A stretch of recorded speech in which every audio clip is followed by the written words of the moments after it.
All right, welcome back to the channel, guys. I don't know you guys all that have travel trailers, and I haven't roamed too many other videos, but I've had this thing about 10 years now, and it's winterize time. It's getting cold. It's supposed to be 27 nights coming up soon here. I just kind of wanted to show how I do it, and then I don't know, maybe some of you guys will chime in on how you do it. So you see water leaking out down here. My 94 Prowler here has 3, so I open them all up, let them drain. I go inside and open the faucets, open up all the faucets, let them, I'm hoping, my theory with that is as it's pulling the water out, it'll pull the water through the trailer and back out, right? And obviously you see my air tank there, but we'll get to that. So once that's done, what you want to do is drain your hot water tank. You always want to drain that because there's a lot of water that stays in there. I work at a welding shop, and we have welded those up that have broke because it happens. So once that's done there, we'll come back and I'll show you this. Now that that's pretty much done, it sucked out as much as it could. I'm going to take that little plastic plug out there with my pliers, which is kind of fun. Got to kind of get in there at a weird angle, and you can get just kind of a quarter turn at a time, or you can get a socket on it and use an extension, which would be the smart way to do it. But I'm going to pull that out and drain this next.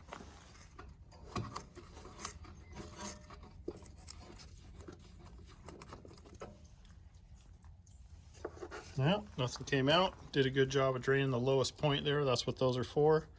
So I'm going to go ahead and just kind of screw that plug back in, finger tight, and call it good for here. You just want to make sure that there's no water in that sucker, right?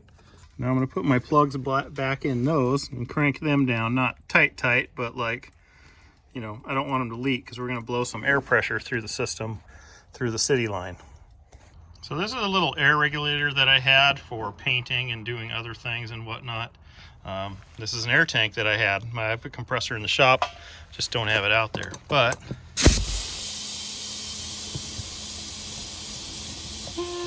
there we go, turn it off. I just want it so it leaks some pressure. Now we'll go inside and open taps. You can see it's blowing all the air out of these, or all the water, sorry. Nothing's coming out. Go to the bathroom. Oh, I think we just ran out of air pressure. But you want to do the same here. So now that I know that there's no water in the line to the sink, what I'm going to do is shut these ones and then open the bathroom ones.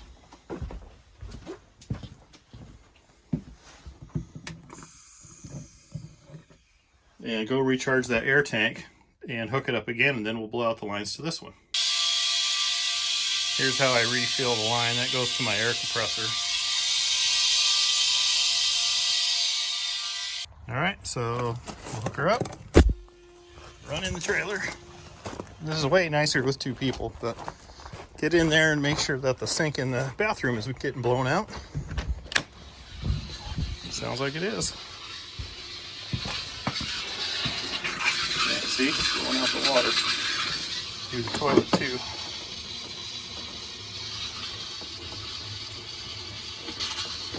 We'll do that one really good on a final.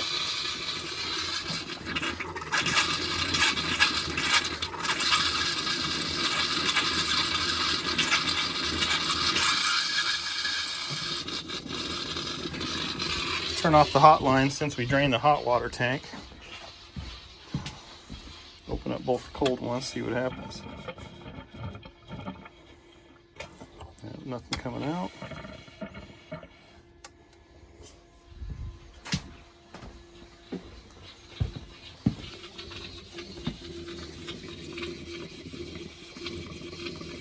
Pretty good. All right, well, we'll go and fill the tank up again and do it again. There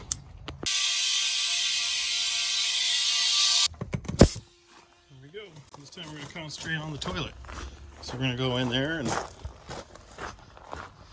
turn off the valve to the sink and just pump air to the toilet, blow out, because there's a valve in the top of the toilet.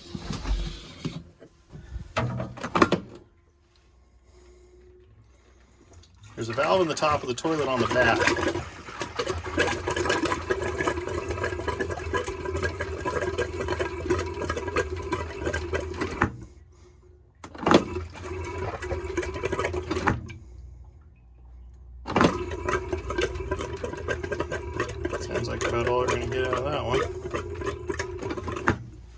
The one year that I didn't use air to blow out the lines, I cracked it. Of course, I didn't find out till like the day before I was going camping. Run around and just try another line here. Got a little more water out.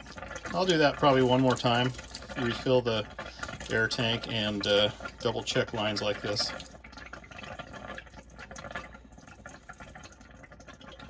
People, you can buy that RV antifreeze and figure out how to put it in with your, underneath the couch in my trailer is where the pump is.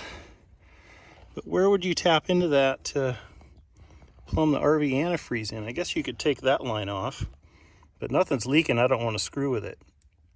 So blowing out the lines takes care of all that. And then there's this little filter thing here. I take that off and drain the water out of that. And I've had that crack once because there's no way to get the water out of it. So between that and the stove one, or not the stove, but the little valve thing on the back of the toilet, which is back here. I don't know if I'll be able to get you guys to see it, but it's back in the back of the toilet. There's a little valve thing, and it'll crack if you don't get the water out of it too. I'm pretty confident how we've done so far, but we're not done yet. I'll show you my kind of final step. Just one final blowout for good measure.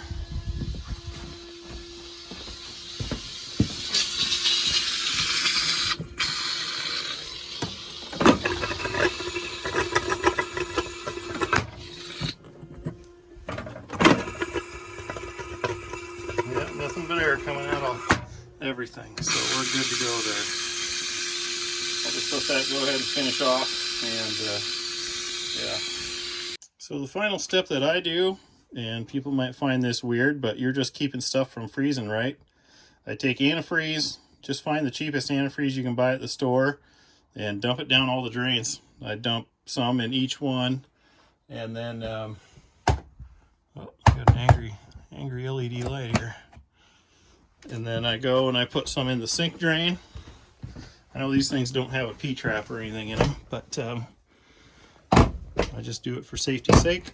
And then I open the hole here and I shoot some down into the toilet tank. So that way you're getting it into the gray and the black tank, making sure nothing in there is going to freeze. It doesn't take that much. I just pour, I don't know. I don't really know how much, just how much feels good to me. But depends on how empty your tanks are. I know mine are empty because I drained them before I came home.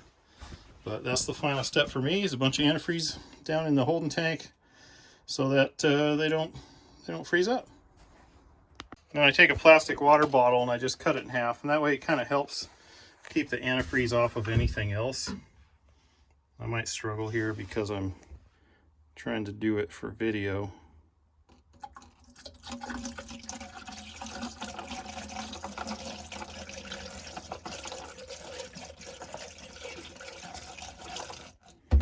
So I'll do like that to each of the drains. I don't know, pour about a water bottle full, probably in the gray tank and the black. So this one takes 2 hands. I don't have my phone holder with me, but you wanna hold it open and just pour it right down the hole.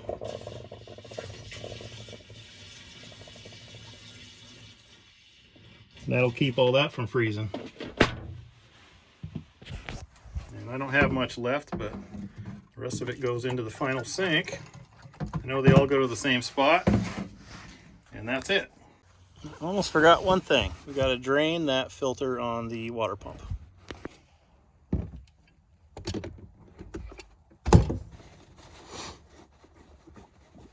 You're going to lose a little water on this one. It's just how it is. Drain it out. And let it do its thing.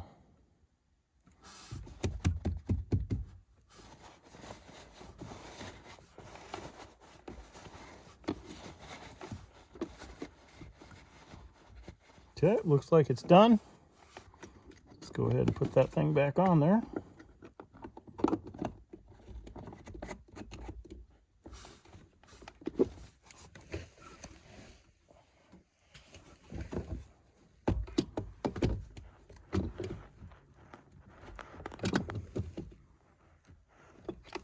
Okay. Now I just go to my faucets. I don't crank them down tight. I just kind of, where I feel resistance to where they're closed, because they're going to sit kind of dry all winter. Makes it a little easier kind of to prime up in the summertime.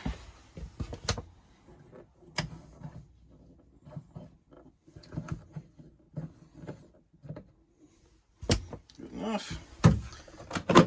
Toilet, one more flip. And that's pretty much it, y'all. So we'll go outside here and make sure you get your everything out here taken care of. I did, for fun, pulled the plug on the hot water heater again. Not a problem. Just pull these 3 plugs.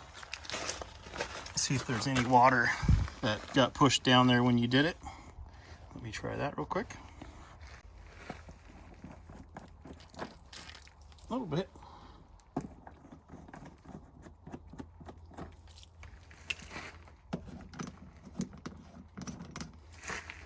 Not much. So what I do is I just put these plugs back in, but I just leave them loose. I'll screw them in, maybe just enough so they don't fall out, but loose enough so that if water goes in there, it'll leak out, you know. I don't care if these plugs break. You want to keep the bugs out and let the water come out. All right, that's pretty much it, guys. That's how I have winterized this trailer for the last 10 years. And like I said, there's only 2 points that have failed me. Not draining that little thing on the water pump and not using air to blow it out of that valve on the back of the toilet. So come spring, you just charge everything up, turn on the water pump, just kind of check everything for leaks, check everywhere, and you're good to go. So like, comment, subscribe, check out the links down below in the description. Let me know what you think. How do you do it to yours? Would you do anything different? Like I said, this has been working for me for 10 years, so I'm always down to learn a new trick though. I appreciate you guys watching this. Catch you on the next one.